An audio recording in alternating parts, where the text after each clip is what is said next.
Cop cars. I see a bunch of cop cars. Life Unscripted with Kevin Shook. Ray-Ban Meta AI Gen 2s. They're pretty cool. I'm still getting used to it and everything, but like I dig it. I'm trying to do a Facebook story where I can actually put your name on there. I like it though. Like I'm getting with it. So Have you went in yet and did switched it over to beta so it's like in 3K for a minute? no, I don't think so. In the app. Where do I do that at? In the Meta app. In the app? Yeah. All right, let's see. So Meta app. And then I gotta get a new iPhone. I've got an iPhone 13. Are we recording? we are. Okay, so I have an iPhone 13. Let's see. This is hand-me-down number 2, and I am in the process of maybe getting a new one, but I don't know. It'll be a hand-me-down again because I'm just not getting another one. Video settings and see it's in full HD 1080. 5 minutes. So like it would record like you without stopping. It can go for 5 minutes, or you can stop it. But if we go to 1 minute. How long are you doing on yours? 3K at 30 frames per second. I mean, I'm only gonna probably do a minute recording anyway at a time. All right. So this is exactly 3K, 30 frames per second, at 1 minute video length.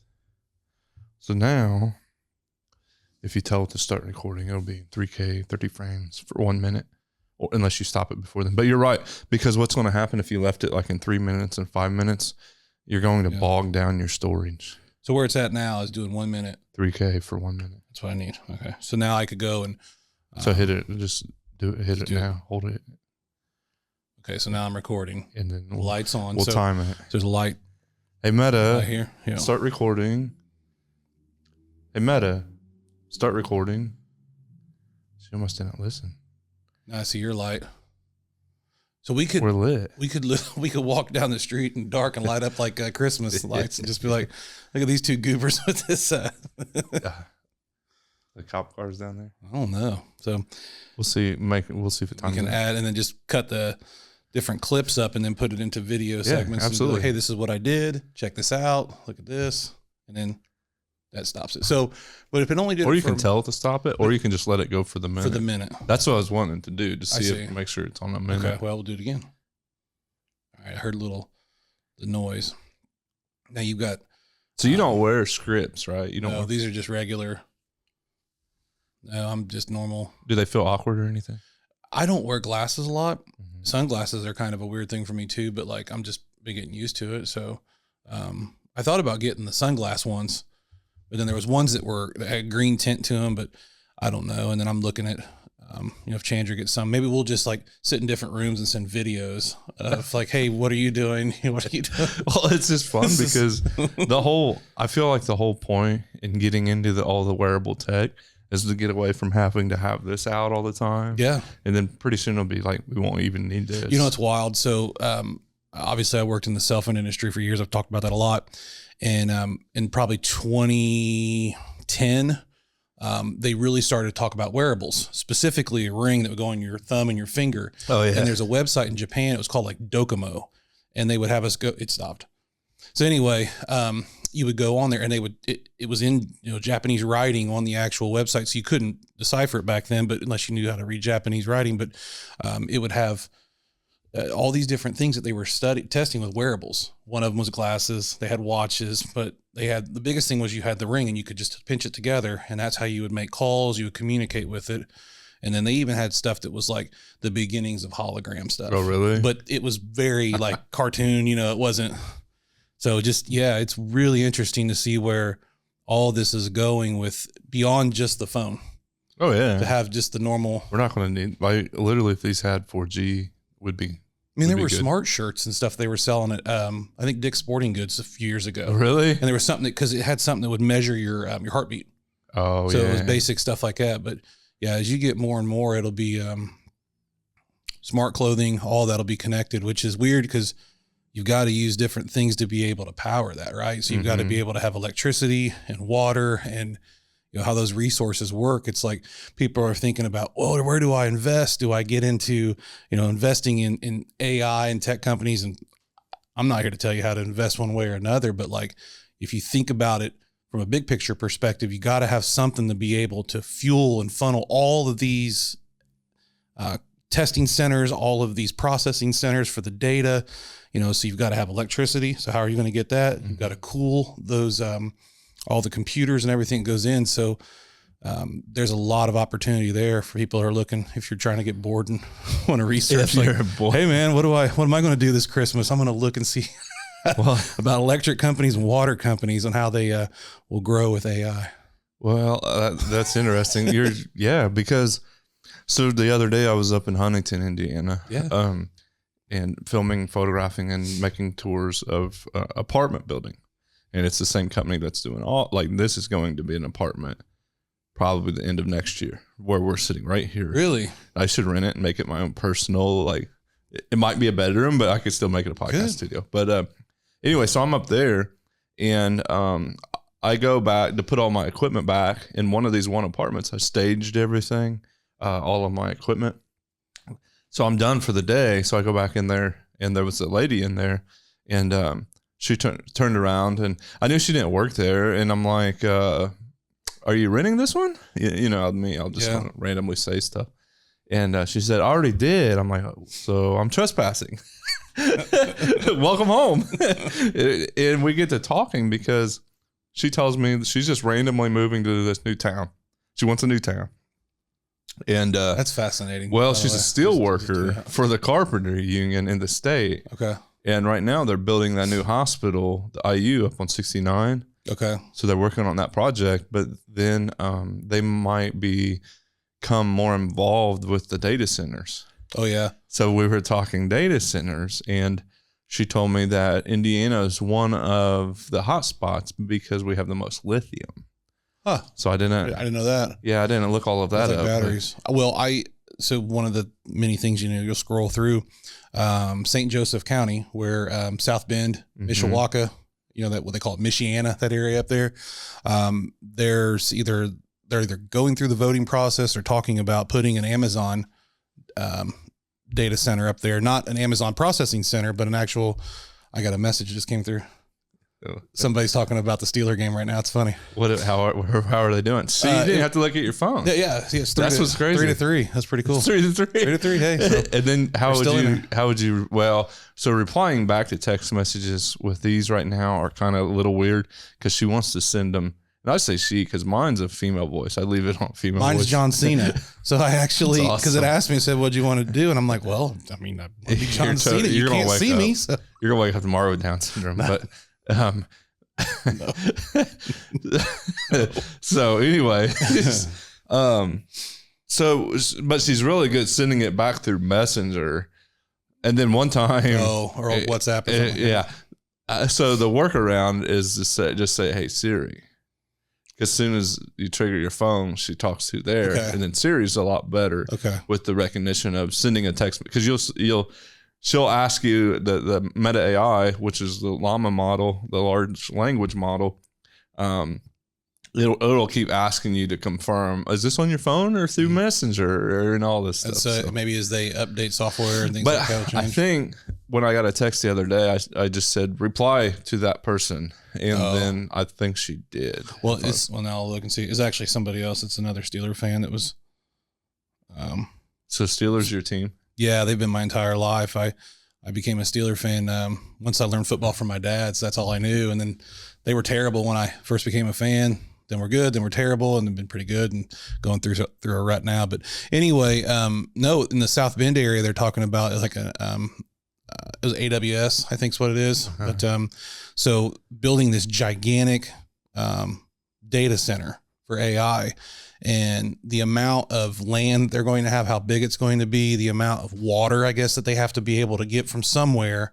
And then, of course, it's an open, flat area with a lot of wind. So I'm presuming they're going to probably get wind power to be able to power some of that goes through. But this area, in particular, I'd say northern Indiana or even through here is with all the open space, it could be a hot spot for the future of that, for be able to put those data centers if people are open to doing it. Yeah, well, and that's the thing, too, is there's so many misconceptions on both sides. And yeah, it's a tough one. they argue it, and they're mad that it's taking jobs, and that's not necessarily always going to be the case. You will see a shift in jobs, but I think because now you're able to take AI technology and infuse it in every process that you may do as an industry, you're now going to see that a lot of things are being done a whole lot quicker, a whole lot cheaper. Education will go, the cost of education will go down now because all of this material can be delivered like that. So I think you'll see people skilling up, getting different jobs. I think there'll be a lot of positions created. So like the data centers, there'll be people in there. I would think so too. I mean, I look at it optimistically, and I'm just a dude. So Right, I'm not, I'm not. not an engineer. I don't have a college degree. I don't have any of these things that would be like, you're an expert or whatever. I find it interesting. I worked in technology, pretty much, once from the time I was a young adult up, I still do now, obviously, with things that I do for my profession, but it's, there's so many different things that are happening, and at the pace it's happening, you've got to keep up with some of it. And try to block out a lot of the noise. I think is there scary stuff? Yeah. I mean, you see stories about a lady over in Japan or whatever that she married an AI. Like she literally it's like, come on, man. I mean, where do we tie in mental health with some of that or whatever? Again, not my. Well, I've seen stories about people marrying inanimate objects. Yeah. What was it? A carnival ride, a broken down carnival ride. Some guy married. That's wild. I'm like, what? But anything you can do to get clicks, likes, whatever. There's people out there that'll do those things, and the social media companies will monetize it. So kudos to them, I guess, for taking advantage of it. But there's people that'll be like, oh my gosh, this is, whatever. I mean, I'm not sitting here embedding a chip inside of me or something like that, which some people will sit back and, like, nah, it's not. But I get this because there's Neuralink. Yeah. So there's things that are happening now that are helping people that are paralyzed. I just got another text message. What'd that one say? So my friend, who's a Cleveland Browns fan, do you have it reading them? Yeah, it's reading to me. Yeah. He went to the Cleveland Browns Buffalo Bills game. It was, he went with his dad and his son, and he sent me a picture of it there. So anyway, but yeah, it's like, you've got all these different things with, the wearable technology. What are you using? It's a tool. Right. Can I take this thing off all day and have a conversation with you, and nothing has changed? I'm not going to see a whole lot. But you're using it for dual purpose. I know. It's not, the difference that some people, and maybe not everybody, can take the grasp, the idea of, hey man, separate the technology from your personal life, have a conversation. And maybe that's a generational thing. Mm-hmm. Maybe that's just someone who grew up in, I would say, more of an analog childhood, and then grew into adulthood and more of a digital adulthood. But these are the things that people are going to have to understand, that this stuff's not going away. Right. It's going to continue.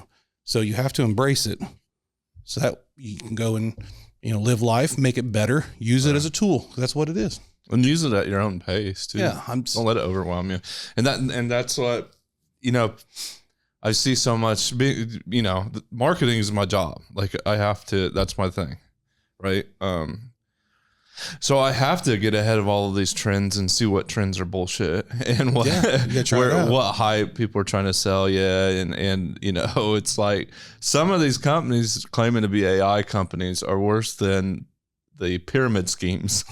You know what I mean? Oh my gosh. Well, before you start on that, I mean, I have these because you did a great job. So Ray-Ban and Meta should literally send you royalties because you did your videos. I'm like, oh, that's kind of cool. And then I saw you at a couple different events and you had that on, and I was like, oh, I've always heard about it and thought about them, but I never thought. And then we started talking. I'm like, man, I could use this for my day to day. But yeah, the AI companies and the advertising that can be out there is, things you have to look at too. Well, it's wild because in every industry, you can't claim to be an AI company, right? Because I guarantee you about 95% of companies that exist in every single industry have AI in some form and fashion doing something for their, whether it's a software program that they use for documentation.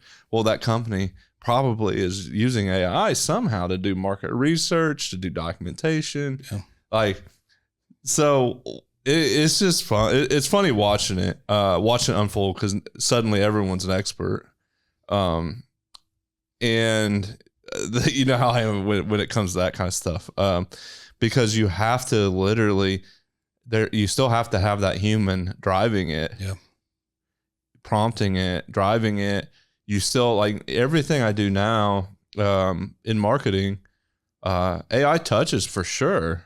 You know, a lot of the copy, a lot of everything, but you go in and you get your foundation, and basically now you're in this world of, if I can think about an image, it can be created. If I can think about, so you still have to be creative. Well, even if you don't want to use it, or you're like, I'm not going to, you are every day, and everything you use, you're doing it somehow. And I guess there's some people that, and you know, it's okay for them if they don't want to use it and they want to hire an AI company or whatever to do it. So there's a new market, there's an opportunity, right? And some people can capitalize on that and say, hey, here's this. It's just like anything. Well, where I get bad taste is at when these AI companies come out and they want to sell you a demo for $250,000. It's like, well, what? I don't have $250,000. Are you serious? You just built the whole back end of this in ChatGPT. Yeah. In an hour.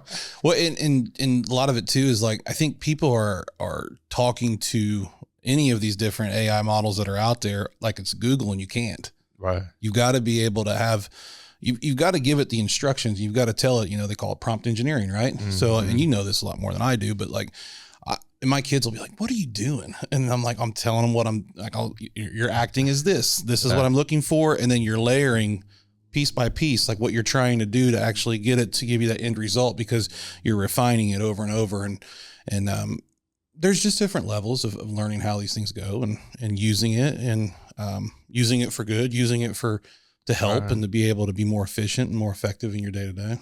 I love watching the different, you got ChatGPT, you got Gemini, Claude, Perplexity. Start messing with Claude lately. How do you like it? It's okay. I put a resume in there for my daughter. We were trying to work with different things. I'm glad you said for your daughter. I'm like, pause for whoa. Hey, word of advice, always have your resume updated and ready, because you never know. And I had a general manager tell me I interview somewhere once a year just so I can sharpen my skills, because that way you know what's going on in the workplace, what are employers looking for, and maybe you can take that and use that towards what you're currently doing or anything like that. But that was advice that I did. And I did that. And I would interview at places to be, to go up. And I'm like, okay, this maybe makes sense. This doesn't, or whatever. And, but anyway, Claude was more, I put a PDF in for a resume, started to work on that, which you can do that at others, but, I used it. Gemini, I've been working a little bit with it, but I think ChatGPT is the one that seems to be it's still, I think, above what's out there for what you're doing for general things. And then obviously people are, they'll upload their pictures into it. But, did you listen to the all-in-one where Sam Altman threw out the red alarm? Oh, well, and you don't know what's going on. And I think they just went like they're closed source now. Like I don't. Oh, yeah. Well, it just depends on where I think funding comes in, because they're just pushing to get all this funding to go, and then it stops, and you can almost see where different tech stocks are following with crypto, and you can see the wave in which these things are operating, and then it's like, okay, well, this company's going this direction, and you just don't know, because we'll go back to what the mid 90s, and you had like pets.com, right? You've had trying to think of other Ask Jeeves. Right. Oh, I remember that. Yahoo. Yeah. So different ones that are out there.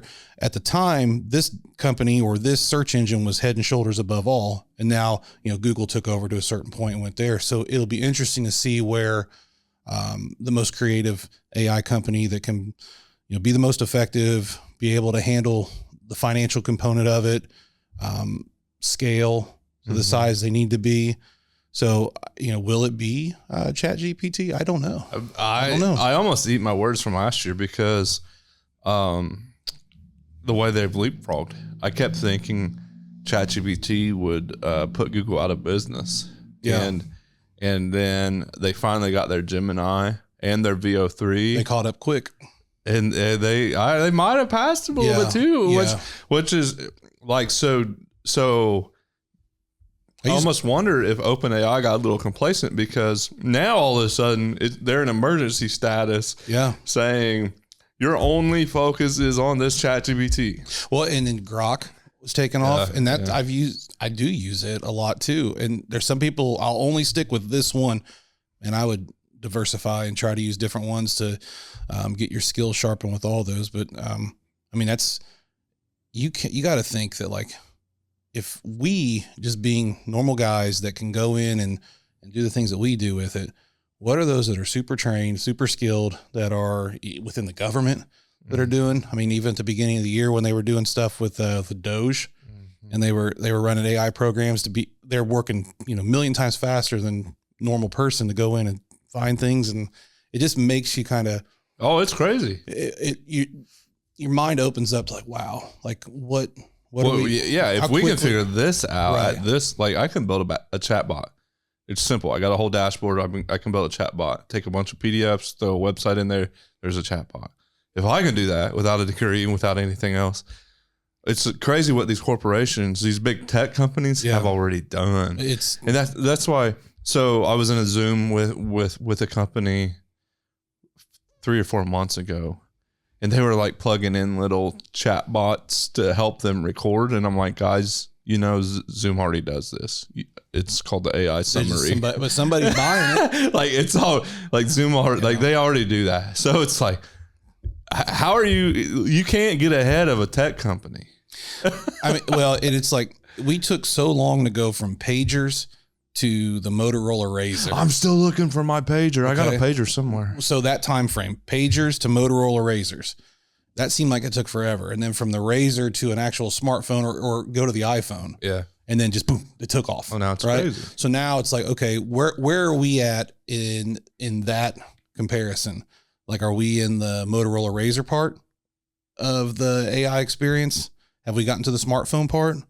I think we're in the smartphone part. I think because you're now able to do more with video, right? Yeah. And you're able to get into like Sora, and you're able to do more with that. Because where does that go in a couple of years? Are we making movies, and the content that's going to be put out there is going to be so hard to be able to decide between what's out there. I mean, we won't even try this stuff that we're already seeing that came out Friday with Epstein stuff.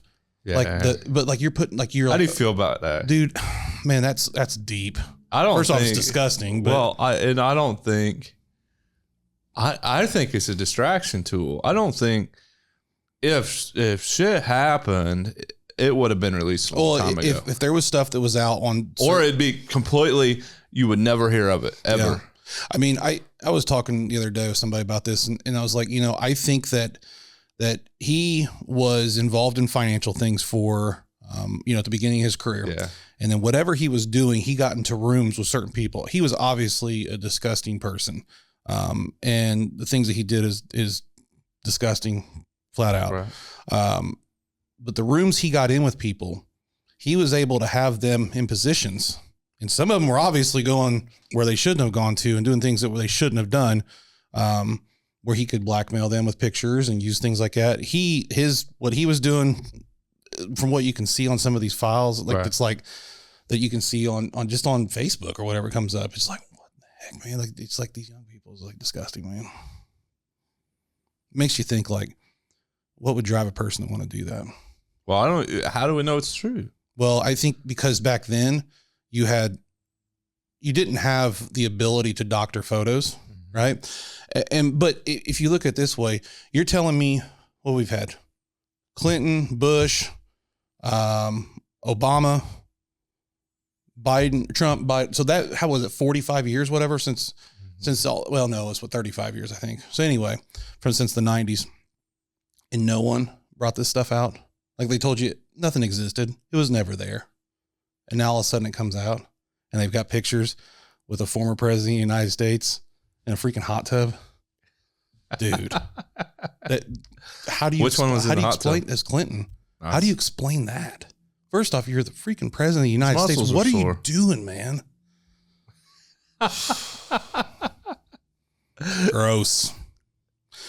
Anyway, do you get into Candace Owens stuff at all? No, I mean, I've seen little things of it, but I when I canceled cable, I quit paying attention to both because I think both sides inadvertently work on the same team. Oh yeah. And it's just controlled chaos, and it's a peaceful thing to separate it. You know, as I've made it very clear, you know, I've tried to deepen my faith more and more, and that's where I keep my focus, and that's where my my attention tries to go to as much as it is. And I am no perfect person by any stretch. But, so what shows up in your For You page, like on TikTok? All kinds of stuff. I mean, right now it's old Chevy trucks, like repair stuff. Like so that's their fantasy football things. Sometimes I'll get like a lot of those 80s montage videos where it's like they'll have like the music playing from the 1980s, like with a saxophone or whatever, and then like somebody's just like walking down a street, like an AI street, or it'll get these kids that'll be like, hey, welcome to 1996. Like there's no smartphones. Everybody talks to each other, you know, and it's just different stuff like that. So they've really targeted like what my age is, and really like my interests, which basically are beat up trucks and sports and I guess 80s and 90s. I mean, I get real estate stuff that comes through too. And it's like, you know, you flip that, but financial stuff. That's what usually comes up through TikTok. And then obviously I'll get stuff sent to me. Right. Chandra will send me all kinds of stuff, or their kids will send me something, or a friend. But well, I was reading, you know, that TikTok signed that deal with a group of investors, Oracle and some other people. Yeah. So then they will have control of US TikTok. And then I've seen that the algorithm's going to be changed for the US TikTok. And I'm like, great. All we're going to see is vamp blood and fat people. Like, here we go. Hey, now's our time to shine. Right. Let's go to the donut store. Our food videos are going to thrive. We need, which that was country of diabetes. That was cool to go to Fifth Street. Oh yeah, that they did a lot of work. Did they remodel all that? They painted inside there. And many other things, but it was so nice to be, because I first learned about that place from my dad, and he learned about it from guys that used to work at GTE, General Telephone. And they're like, man, you got to go into Joanne's Cafe in Richmond, Indiana and get a Fifth Street omelet. Fifth Street omelet. It's fire. It's great. And I remember being, you know, a teenager, and I went with my dad. We go there in the morning, on a Saturday morning, we go there and get breakfast. And then I would take friends and eat there throughout time. And it's just one of those small businesses where it's always consistent. It's always good. They're always friendly. And, you know, those are the ones that you want to really support. You know, I wish we could have brought a marching band out in front of that place. And a parade and that would have been cool. But proclamation, you know. And so those are the people we want to support, because they live in the community, right? And they, you know, they work their tails off. They offer great stuff, and I think we need to do more of that. Maybe we can go in with our glasses and like go to other smaller places that are not just along this part of Main Street. Like really get out and see, like, because there are people that are still trying to do stuff, or even if it's a food truck or a local business that's doing something. I mean, I would hope that they could find this and maybe reach out to you and be like, hey, spotlight my business, man. Yeah. Just give me. Well, and it's all like, this is all places I like, you know, because I don't like to market bad business. So these are all like little hole in the walls that I love. Yeah, people, they're always been kind, and it's, you know, it's surprising though. It's like I've had people that, you know, like, man, I didn't know about that place. Like they messaged me, they saw, you know, you tagged me in your Facebook video, and they said that, and I'm like, yeah, dude, this place is fire. It's great. Now we're gonna go and not be able to sit. No, I know. It's gonna be full. We'll sit outside. I'll just get it to go. We'll sit in the back of the truck. The vans. The van. Yeah, we'll sit in the vans, open the vans up. Yeah. Van's getting brakes right now. That's awesome. Yep. Yeah, that's awesome. No, the glasses are fun. I think we'll see, because right now, you know, if I ask it what I'm looking at, it'll explain what I'm looking at through its camera. Yeah. But it won't give you like brand recognition and stuff. Yeah. But I'm not doing that. I see this coming down the pipeline of where I'll be able to ask it what I'll be able to say, put this in my shopping cart, and it's going to put it in my shopping cart. Oh yeah, just like Alexa would or something. For sure. It'll recognize what it is. You can like look at your, or I'll be like, where did he buy that shirt? And it would tell me where I could buy that shirt. I don't remember. I don't know. It's probably my one time a year where I buy a really nice shirt and wear it. up here. I'm kidding. Obviously I need to do this more, but I found out you can just take a picture of like a plate and you can be like, hey, give me an idea of how many calories are based off of this. Like it'll tell you. The glasses have? No, I've done that with ChatGPT, but like put your fist next to it. Yeah. It'll compare it as a way to try to measure, hopefully maybe that will help with weight loss and things like that in the future. But I think that's cool to be able to have that. I think, I was just looking at a document online today, and I was just like, I said, hey, tell me what I'm looking at. And it was like, you're looking at, it was a purchase agreement. It was like, you're looking at a purchase agreement. It's got this, and this. And I was like, that's kind of cool. Your phone or your glasses? No, the glasses. Did it? Yeah. So was it able to read it, or it told me what address it was. And it told me like, this is what it is. It didn't like give me a guidance advice or anything like that. It just was a general, like, if let's say I couldn't see very well, that was what it was explaining. It was like, what I was looking at. So that was kind of interesting. So it's kind of, you can tell it's in a primitive state. Right. So it said it has translation features. So I don't know if it read you that address, then maybe if that address was in Spanish, it'd be able to translate it for you. We need to pull something up that like would have, or just go like to somewhere that you can. Yeah, that's a good idea. That's a real good idea. Yeah. I'm going to use them for, I'll use them at Christmas. Try to just get, I always try to bring some kind of goofy gadget around to be like. I've been doing a lot of people. I know. But it makes good video, especially if you can like go in and speed ramp and everything. Well, I was like, okay, I was going to wear them to Planet Fitness, and I was like, nah, I'm not going to. Because there's just this like this thing about I don't want to come across like I've got these on. Women. And I don't want to be that guy. And I'm like, I'm not. So I know there's some water ratings on it, but I don't wear them to the gym. Well, and I was like, what purpose would it be? Because there's not like, and I was asking earlier, like, would something pop up on the actual lens that I could read, text, or I could see like information that comes through there, and it's not there yet. The displays, that model, but not on this one, not on these. Yeah, these are. So I was like, well, what purpose would it do me for that? And I went to church this morning. I was like, do I wear them? And I'm like, no. And it was just personal choice. I'm like, I'm right now just using them for taking a picture, mostly for doing social media content, and then using it as an AI, just kind of a guider. Now, what I did think was cool is it does play music. So I was listening to music while I was just walking around the house. So it's like you have AirPods, but you don't have to have them stuck into your ear, which if you're like me, right, they don't fit all the time. And then you also have the ability to take a quick picture. So that's cool. I am very curious to see where it goes with these, because just being able to see things and do it, it's going to be really cool. We're hopefully going to take another trip out west in the spring, and that'll be cool to take it out and be like, what am I looking at? And you're like, well, you're looking at a rattlesnake. Run. Document your death. Yeah, right. I got a good video though. Giant wolf. One time someone asked me like what the best camera is that you can have, and I'm like, the one you always have with you. So, because a camera is no good if you don't have it with you. It's insanely convenient to be able to go. I know. Versus like pull this up and go. I know. Driving down here, I was going past the jail, past the courthouse on Main Street, and there was a guy in a t-shirt juggling, and he was a really good juggler, which I can juggle a little bit, so I kind of like watching that. But I was able to just like and then play. It's just fascinating and to then be able to record it. So and you record it for a minute based off how you did the settings, which most people's attention span. I let it record just long enough, and then I stopped it because I want to do the storage. Yeah, I want to save storage, but then but yeah, so they've been awesome having them, especially people I know. I'll have them, I'll record, and then, hey, how are you doing? And then, so I get that natural reaction. Yeah.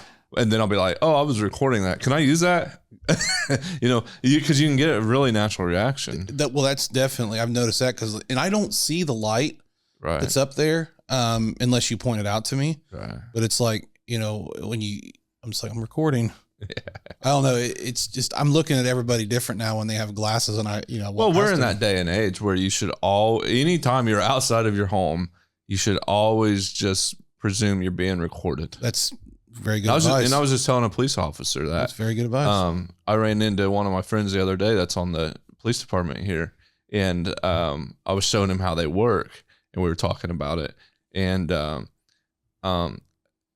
because he cops are always under scrutiny, and everyone has their phones out trying to record them and get them all fired up and get them to try to say something they shouldn't. That gotcha moment. Yeah. So I was showing him the button and everything else, or the light, and then I wholeheartedly believe there's a way to hack them and turn the light off. I'm sure there is.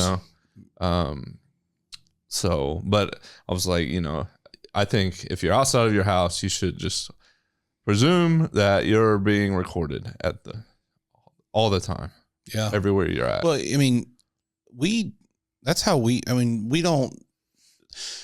I don't have this mindset like, well, I better be good because somebody could record me. But I always have the mindset when I'm, if I'm showing a house, I mean, or I'm in the process, I'm always being recorded, whether it's they've got record on their phone or, showing. And I think it's more than anything is like, hey, look, I understand somebody wants to protect themselves and maybe they want to remember what was said or whatever. Right.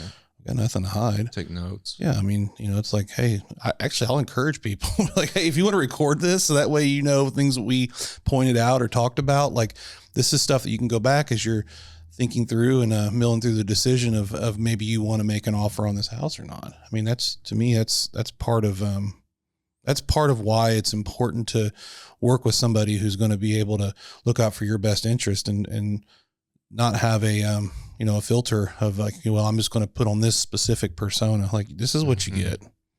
And that, not everybody may not like it, and that's okay. Or not everybody's going to get along. But how is, you say showing houses, how is real estate right now? It's been really good for us. The whole year was an interesting year, obviously, because I was, full-time as an agent and full-time into this title business, which I'm no longer working full-time into the title business, which was a great learning experience. So I'm obviously working half, one full-time job now. But we've had a really strong last quarter of this year. And the business itself overall, there are still buyers out there that are wanting to buy. And it's seasonal, of course, because a lot of people, especially this time of year, they're maybe not getting out and looking or wanting to put their house on the market because we're running up against Christmas and New Year this next week or two. But people are making plans and positioning. They're refinancing homes. We refinanced a home recently, and interest rates they're not going up, which is good because they were going up for a while there. Didn't something happen recently with interest rates? The Federal Reserve did a 1/4 point interest rate cut, which was expected. So a lot of people, there's a misconception is like, okay, the Federal Reserve, when they do an interest rate cut, that means mortgage rates will come down. That's not necessarily true. It typically follows the 10-year U.S. Treasury. So if anybody's like, hey, our rate's coming down or whatever, look at the 10-year. And that'll give you a pretty good indicator as like where things are at. And it's probably somewhere in the low 4s or high 3s. I haven't looked at it. Interest rates? No, that's where the 10-year U.S. Treasury is. Oh. Interest rates are probably about 2 and 2.5% higher than the 10-year Treasury because that's where the banks have their difference. But no, the market has been steady. We are still working with a lot of buyers and sellers, not just Chandra and I, but all the brokers. We just had a Christmas function for the Richmond Association of Realtors, talked to different real estate agents at different brokerages, and they all have positive mindsets about how the year is finishing and what we're going into the new year. And we're always looking and trying to help get people connect buyers and sellers. It's just things are looking up. I think that we're into that phase of. We're going into the second half of a decade now, right? So we're now going into that, 2026 to 2030. I mean, this next 4-year stretch is going to be fun. It's going to be, we've got a lot of things behind us that, there was a lot of growth, but there's also a lot of sorrow, a lot of tragedy, a lot of things that I think that everybody is ready to propel forward and move, not just locally, but, nationally and in the world. So there's a lot of excitement and a lot of momentum, I feel, going into the new year and the coming years as we close out this decade. So is there any because from the outside looking in, I don't understand it, but any way to predict how the real estate market's going to go? Because I know during COVID, we all thought it was going to die, and that's it. Ripped. Yeah. All of a sudden, it just launched. Well, rates fuel it big, but I mean, if you the cost of borrowing goes down significantly, more people that couldn't buy a house now can, right? So that increases your amount of buyers. But real estate is a simple business of supply and demand. So if we have more homes and you are able to get less buyers, then of course you're going to be able to have that product. And if you have a lot more buyers and you have less homes, then the prices of homes are going to go up. So this is all over the country, but we need more inventory, right? But we need smart inventory, right? And I think that's the thing is real estate is hyper local. What happens here in Richmond is not the same. It happens in Carmel or Westfield. I've had this conversation with you several times. Focusing local is going to be a whole different ballgame than what happens in Kalamazoo, Michigan, or Tallahassee, Florida, or Austin, Texas, or whatever. So, yes, it's an inventory thing, but it's a smart inventory thing. And then it comes down to, what is the cost of being able to add that additional inventory? And when you have building costs are higher, insurances are higher, that bottom line goes up. So, I think the fix or the predictor is when you start to see new inventory come up and it's not selling as fast, and it's sitting longer and longer, then that can kind of tell you something there. Gotcha. So, and then if rates go down, more and more people are either going to start to move or maybe think about, maybe I don't want to rent anymore and I want to buy. And then you've gotten off into investments a lot, haven't you? So some with investment rental property, and then, obviously getting into mutual funds and stocks and things like that. But, in the rental business itself is, there's different dollar amounts that people can afford in the area. Richmond, it's no surprise. We've got a lot of folks that struggle financially, and it's hard for them to get into something, especially if it's just one person, or one person with a couple of children that's wanting to get into a place. And it's when you look on a national level and you have the news just pumping to you that a 3-bedroom house is, $1,200 a month. That's very hard for one person in this area to be able to afford that, and car and food and everything else. Right. But the flip side of that is you've got somebody that owns a property and maybe their mortgage and their taxes have gone up so much that it makes it very difficult to stay in that business. The biggest hindrance I think that you're seeing with that is the cost of taxes, the cost of insurance. It makes it very difficult for a landlord to be able to keep rent at a stable price because they've got to be able to absorb that. Because you're not going to lose money renting a house out, right? You're in the business of owning it. You're taking the risk on. You're the one that's doing all that. So, and that's tough to understand. I didn't understand it when I was renting a place before I started to dissect how finance worked and just basic economics. I mean, I was just a young kid myself. So it makes it easy to, just snowball and jump on top of that, where it's well, this guy's on the surface, it looks like you're making a lot of money in doing this. But then when you actually peel back those layers, putting out a lot of money, And then when the cost goes up substantially, and then you go and you say, hey, why are my taxes going up? Well, the state says that because overall real estate values have risen, we're going to raise your tax values, even though you've done no improvement to the property. Wow. I love the whole tax. It's, they do the property tax. It's very tough because it is, as a homeowner, they almost make it not worth it. It gets close sometimes. Yes. You have to look at the zoom out long-term deal. And that's when we sit down and have a consultation with buyers and we're like, look, what's your plan? Is your plan a year? Is your plan to, be in and out of Richmond in a couple of years? This is the things you want to think about. And that's a crazy perspective because you're like, well, your job is to sell houses all day long. Yes, it is. But it's also to lay down very ethical and clear lines of hey, this is where things are going. This is where, where you could be a year from now. And this is it. That's just how we do business. We're going to tell the truth. We're going to do it right.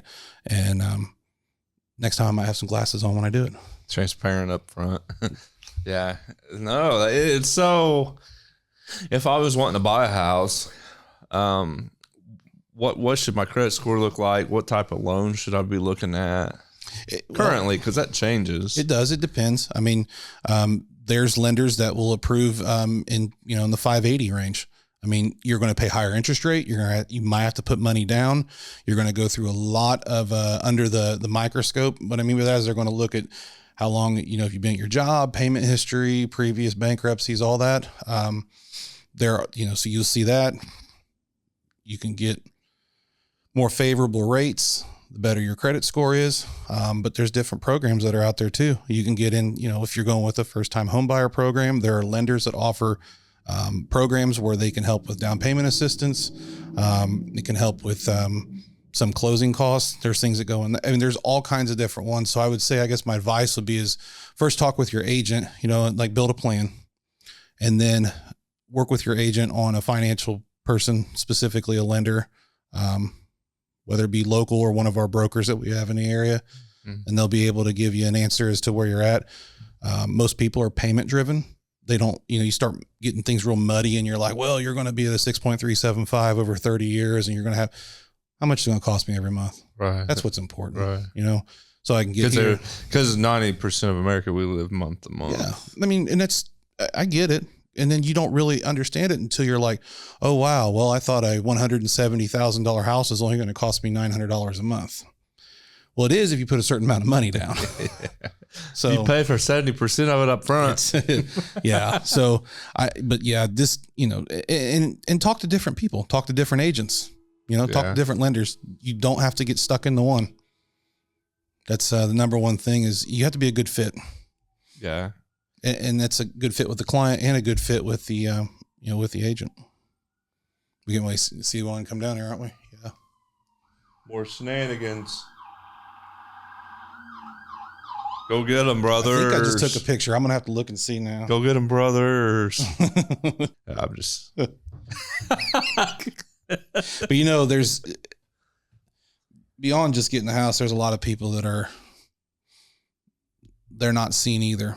And it's homeless people that have housing challenges, that are dealing with addiction right now. We have a lot of it in the area. And, we've had some opportunities where we've been able to help some of these people in different, aspects, and it's opened my eyes to, I'm trying to serve more, and it's opened our eyes to where, there are people that need a lot of help. So, I think just anywhere you can help somebody just with something. I mean, we've got a client that she makes knitted blankets, and we were telling her about something we were going to do this past Friday where we were going to serve some food to some folks that need help. And she said, well, I've got an Afghan that I want to be able to donate, so she said, I've been waiting for the right opportunity. I'm like, well, we'll take it. We got it in the hands of somebody that could use it on these cold nights. And that's a good feeling to be able to do that. And, if not by the grace of God, I'd be in that spot. Mm-hmm. So I don't take that for granted 1 second. So, as much as we really focus on, let's grow, and add inventory and add these homes and add these things, we still got to be able to help within. And it's something that we're never going to stop, is trying to help people that are within the city, because we do love it here. And this is where this is home, and this is what we want to see grow. And we want to be able to attract talent. We want to be able to attract people that are going to be able to help others. And I've always been the proponent, and will continue to be, that Richmond is best if it's grown from within, because that will be the best advertiser of this entire area. Is this where you announce your mayoral? Absolutely not. That is, you knew what I was. That is a game that I do not want to play on the next episode. Nope. I am very happy being just a humble servant and helping others as much as I can. No part of that. But we enjoy watching council meetings. It's interesting. I've not really paid attention much. So you watch those. You watch what happens up there, and you learn, you understand how it's in every. There's a circus in every city. It is. It's not. I think some people think it's just here, and it's not. It happens every single place you go. Circus. There's egos in every single city. Yeah, every single. That is a huge no thank you. Board, every single organization. Yeah. There's, but you only know yours because you live there. Falcone 2028, I think 2027. No, just Wearing glasses and mowing Wearing grasses. See, you went with the clean. You went with the clean rhyme there. Of course. It must be this liquid. No one rides free. Clean. Get in the van, man. We're going to mow some grass. Yeah. Jeez. Yeah. Anything big for Christmas with you? Dude. I avoid holidays like the plague. Yeah, I get that. It's not my time to shine. I usually get caught up. I don't go to any events. I don't do any family stuff. I stay home, see what's on TV. Although I just watched Landman today. I should have saved it. Are you caught up on it? Yeah. That's a great series. Yeah, Landman. And then I like watching Sheriff Country. I've not watched it yet. It's pretty good. It's on Paramount Plus. Those are the only two things like I watched. I got really bad in the last few months of watching too much TV, I think. Yeah. But I can't find anything. So I know. I think those two I got an email on from Hulu or from Paramount or something. They've been pushing Landman a lot. It's cool. I mean, it's just another one of those, similar. I see it getting close. If they do a season 3, that's probably where it's going to fizzle out because every television series, I feel like they try to string them on too long. Yeah. I had a friend that was like, hey, I'm looking for something good to stream on Netflix. I haven't seen anything in a while. So when someone asks that, I figure, they've already watched a lot of the usuals, right? So I'm like, oh, I don't know. How about like 3-Body Problem? Like that was one that I watched. I was like, I found that kind of interesting. And then somebody's like Ozark and they're like, what's that?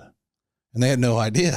Yeah. And I was like, well, I mean, if we're going there, maybe we're looking at, we need to talk about like Sons of Anarchy, Breaking Bad, some of the other classics. Sons of Anarchy was good. Everybody's got their different experiences and what they've, what they've watched. And that gave me a perspective. I was like, well, you know what? Maybe I did watch a lot of Netflix and I need to, because it would be so cool to be able to start watching Ozark right now like for the first time and be like, oh yeah, that's cool. Sons of Anarchy was really good. Great show. Yeah. Will we see a 6 to 7? Gosh, where did that come from? They'll celebrate touchdowns doing that now, and I'm like, I just don't know where it came from. But no, I don't know if we'll see a 6 or 7 series or season series anymore. That's in depth like that. I mean, when's the last one that Succession? Have you ever seen that? No, it's on HBO. That's good. No. So you ready for Christmas and all that crap? I Chandra does the shopping on most of it and the wrapping and the cooking. And, I have a trash bag and I pick up the wrapping paper and I'm there and you try to make it, buy each other gifts. No, we something we never really did at the beginning of our relationship. We did, but we just still get things throughout the year. Like the unique thing with us is that, of course, my birthday is December 14th and hers is the day after Christmas. Oh. So she's always the one that either gets a present during my birthday or at Christmas, everybody sees her and is like, hey, here's your gift. So I always try to make it special for her where like, it'll be like July 14th and I'll be, hey, happy birthday. Something like that, just because having a birthday the day after Christmas. So we'll just get things throughout the year. If we want something, I mean, we've reached that point in life. Unconditional love. I guess that's so. Enough. We're going to go out of town, I think, on the 26th, and I'll probably Cincinnati. We really like the Cincinnati area to go down and do a little shopping down there. It's Cincinnati and the Dayton area. Maybe it's just living on the east side of town, or just I feel like the influence and the focus that the Cincinnati and Dayton area has, more of their business comes up this way. More of that traffic comes through here, and I feel like we get a lot more of that than we do from Central Indiana. Indeed. I understand, obviously, that's where, the tax center is, but it's like, focus Dayton, focus Cincinnati. It's a boring drive to Indy versus Cincinnati. Yeah. Well, just when you're down there, that whole vibe's just the river. I like it. I just like it differently. Yeah. I went on a first date down there to Cincinnati. Yeah. And last, I usually don't go after. There's usually like, I really don't like them or they really don't like me after that first date. But we went to Primo Vista. I've heard of that place. Which is just beautiful because it overlooks the high. It's on Price Hill. And then, so you're way up on the hill. It's the hill on the west side of town. Jesse has like a ton of Airbnbs Oh, a wow. block over and Wow. stuff. So it's all like, it's a beautiful little place. So, but you could sit right at the window and it just overlooks downtown and it overlooks the river. And it's gorgeous. We went to a restaurant somewhere over there that overlooked it, but usually we just go to the little chain ones. We went to a Ruby Tuesday real close to Dave and Buster's, and it's like one of the last Ruby Tuesdays left. Yeah. Yeah. And the service there was great. And they're like, please fill out this Google review for us. We're one of the last Ruby Tuesdays left. And I think there's only like 11 left. I mean, it's great, but that's our quality dining is where we get to. Do you ever go to I went to an Applebee's in, where was I at? Does Greenfield have an Applebee's? Probably. I'm sure they do. I think it was in Greenfield, Indiana. I'm sure they do. And it was amazing. The service was awesome. Everything out here, they're just like ODing in the kitchen.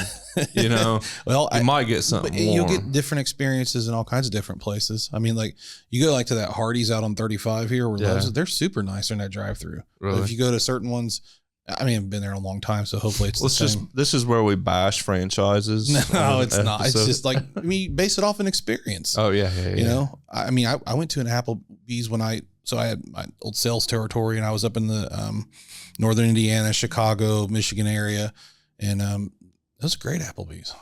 And I don't ever think about going there, not because I've had any bad experiences.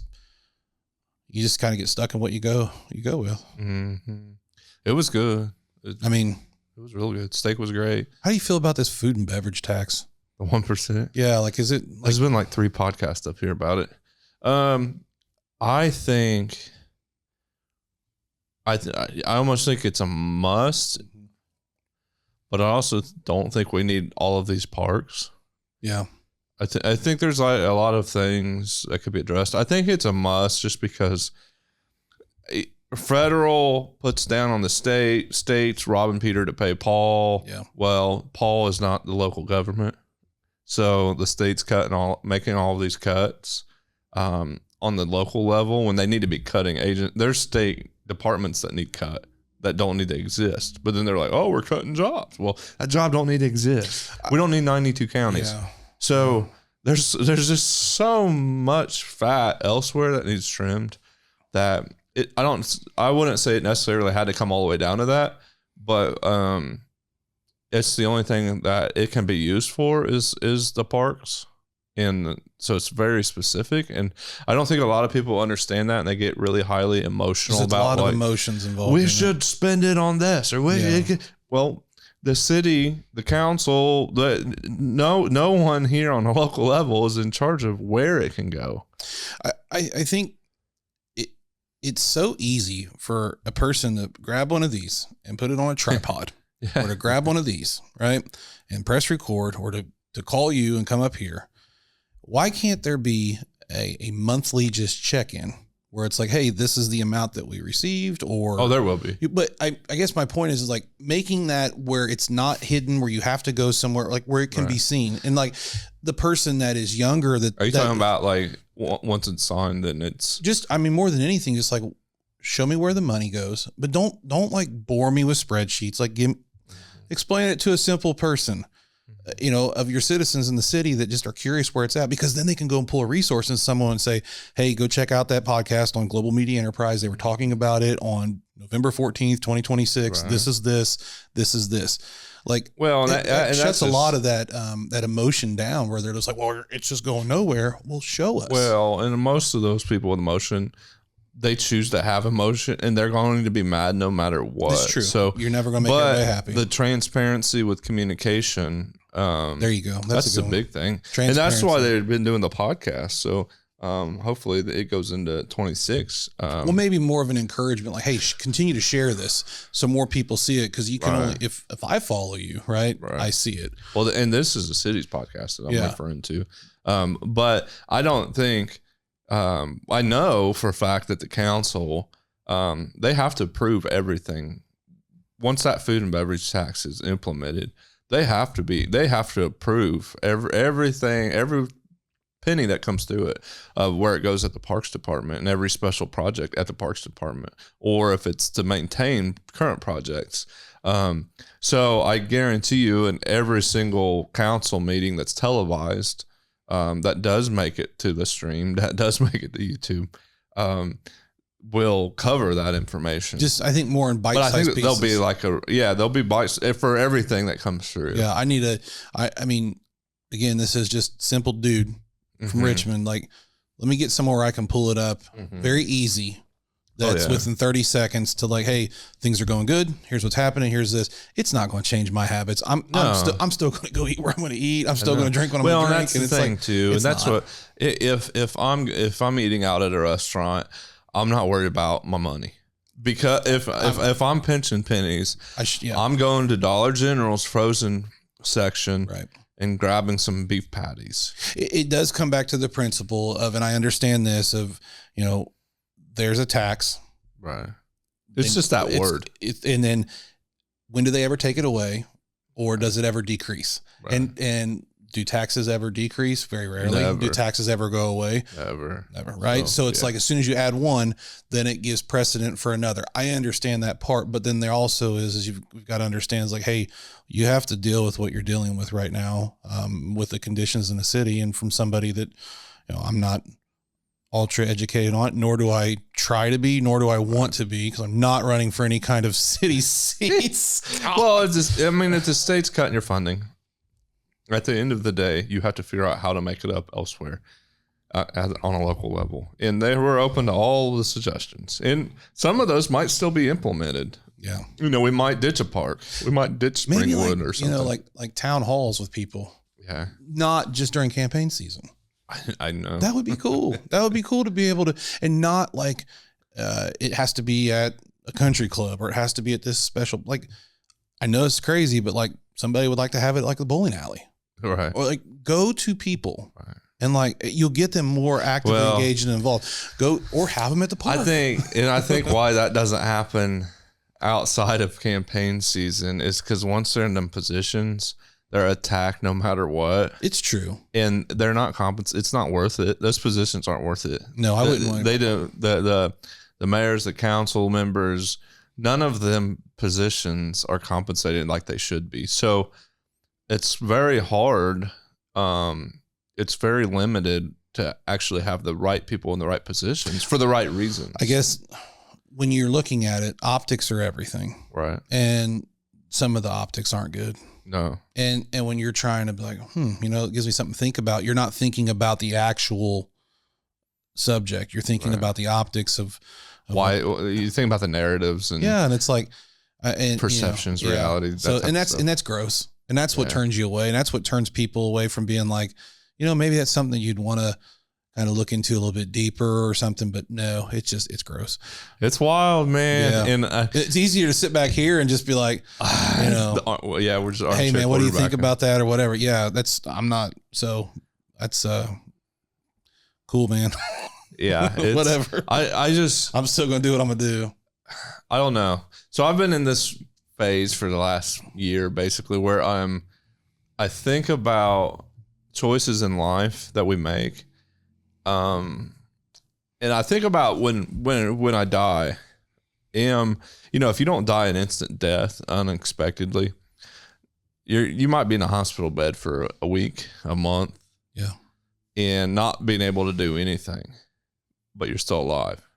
So in that time, you're going to reflect back on your whole entire life. Everything that you did, every decision you made, every board you served on, every job you had, every right turn when you should have went left, every left turn when you should have went right. And you're just going to beat yourself to death over things that you regret. Yeah. Now that you're stopped in this time right now, waiting on your death, because you're on your deathbed, you are going to regret having an ego, not listening to other people because of your ego. It'll be too late. Yeah, there's just going to be so many. So then I'm like, what if we didn't have egos? And I've been guilty of having egos. Hell yeah. Of course. But we all do. But what if no one had that mentality of having an ego and knowing it all and everything else? You know how much smarter all of us would be. Yeah.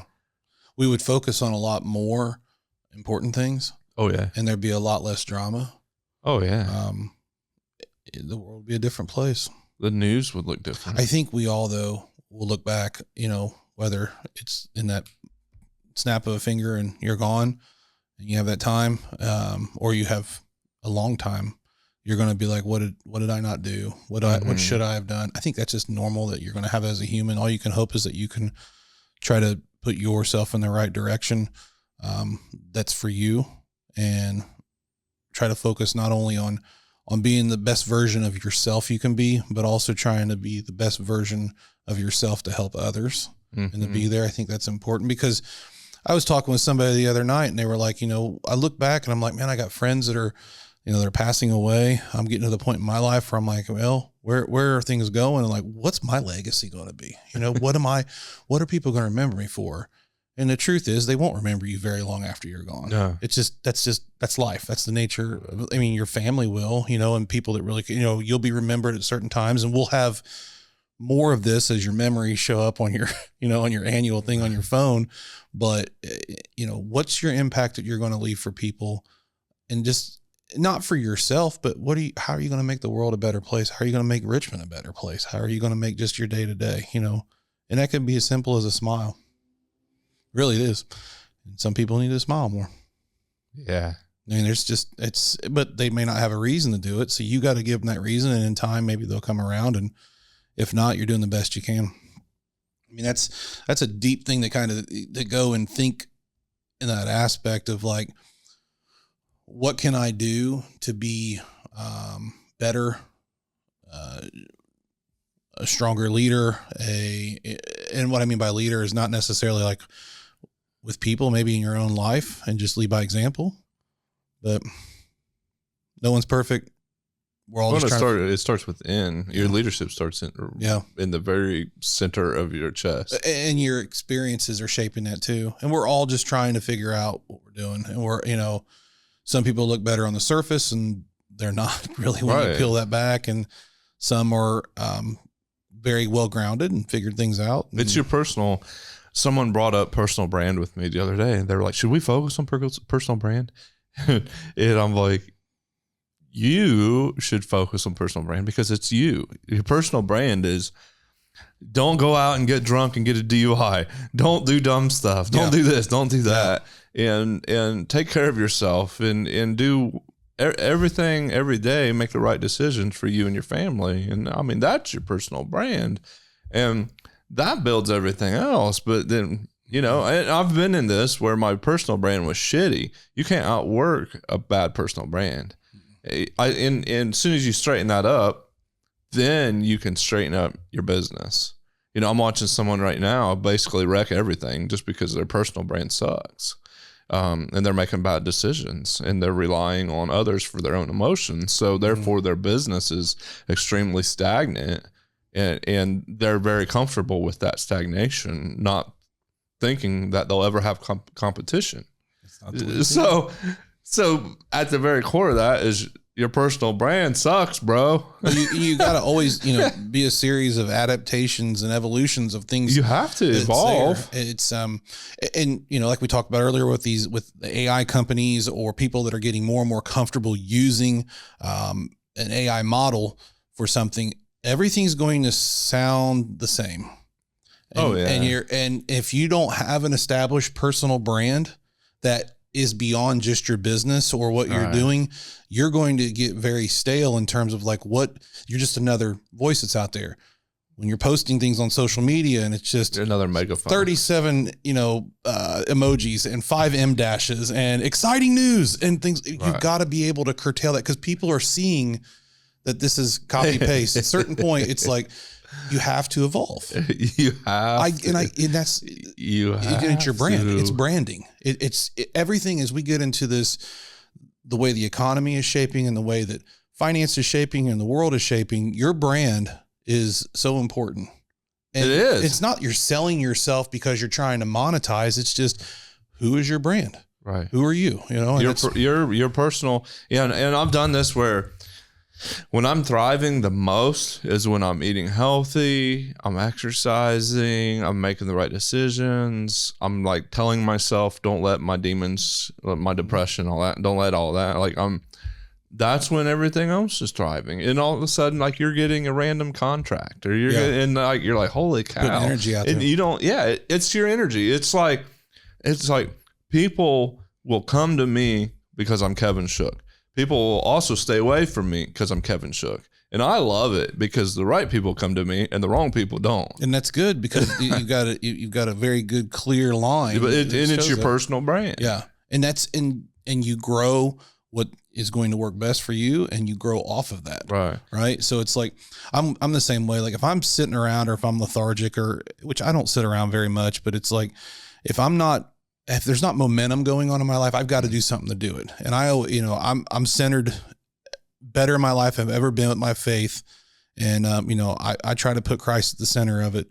And I also try to focus on, how can I consistently stay busy with growth, whether it be, to help my kids who are basically, they're going to be, I'll have 2 adult children here in February, crazy. But then obviously with my marriage and then just, where am I at in my phase in life of how I'm trying to put momentum out there. And it's not about myself. Sometimes it is. You're natural to be selfish about certain things. Mm-hmm. But I mean, I don't have something where I'm like, gimme, that's mine. I don't have, more than anything, it's like, I want to be able to, I'm in more of like the experience phase of my mindset now. It's like, just see things, experience things, but then also I get a lot of gratitude out of helping. That really feels good to be able to help.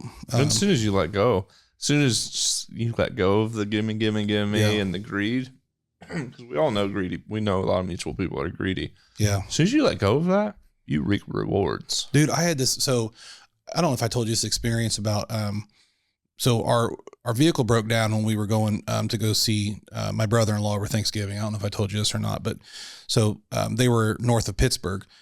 So we took off and drove over that way and got about an hour outside of the Ohio-Pennsylvania state line and started to have like a knocking noise. It sounded like in our Tahoe. And we're like on 70 and there's some small little town, pulled over the side of the road. I'm like, crap, what are we going to do? And we're looking on, Google Maps. Okay. You call the big Chevy dealers, and we don't have any techs in. It's Saturday. Mm-hmm. It's 11 o'clock in the morning. So like all we have is oil guys. And we don't think, oh gosh, what are we going to do? Like, I'm like, am I going to drive this thing back, knocking all the way back to Richmond? So we go and we look up and there's like this little brake shop, and make this a short story. We call this guy, we end up driving through the middle of like hardly nowhere in Ohio. I have no idea where we were actually at because Google Maps stopped and he told us, he's like, it'll stop to a certain point and then just start following this. So I'm just like, oh God, please let me get to the right place. And I told Chandra, I was like, right before our service goes, text somebody and tell them where we're going to be at. So that way, in case when here's the Appalachians, they'll know where the bodies are. So anyway, this guy gets out where his shop is, and it's a brake shop, and he's spit and dip, and just the nicest guy, and ends up putting us in his little shop, and he's like, he's got a diagnostic machine, finds out that it's a spark plug. And it was a spark plug and a coil, and he needs to get the part. He's like, I got to get it from Amazon. It's like 35 or Amazon, AutoZone. It's like 35 miles away is the closest AutoZone because he's in the middle of nowhere. He's the only guy to answer his phone. Anyway, so we're there for like, 2 or 3 hours because we're talking with him. He's working on other brake jobs. He brings his dogs over for us to see him, offers us coffee, and doesn't know us from anybody. And, he's a business owner. This is probably 2 p.m. now on a Saturday, and just went out of his way to really help us and get us on the road, got the Tahoe working, and it was really good. So we go drive into Pittsburgh, and I take Chandra to go up on Mount Washington where you can see the whole entire overview. He calls me, checks on us to see how things are going. And just, his name was Dennis Dalp, and his business is called Dalp's Garage.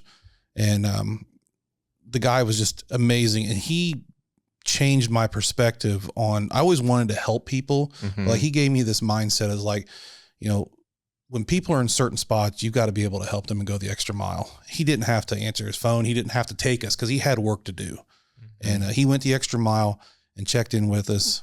And we're so blessed that he was able to help us in that spot. And, maybe somebody will hear this and hear that, that guy's name. And and bless his business. But like, we've taken that approach, and we've had that approach when it's come to helping our clients, but just almost like another level of it. Right. It's just like, how can we help people? Because man, that feeling of being able to go that extra mile and help somebody, that's so important, because you're making an impact and then hoping that takes on to another, to another level and to another person. So, it's a longer story than I wanted to go with. No, but dude, that was good. just, it was super solid. I was in a Netflix series right there.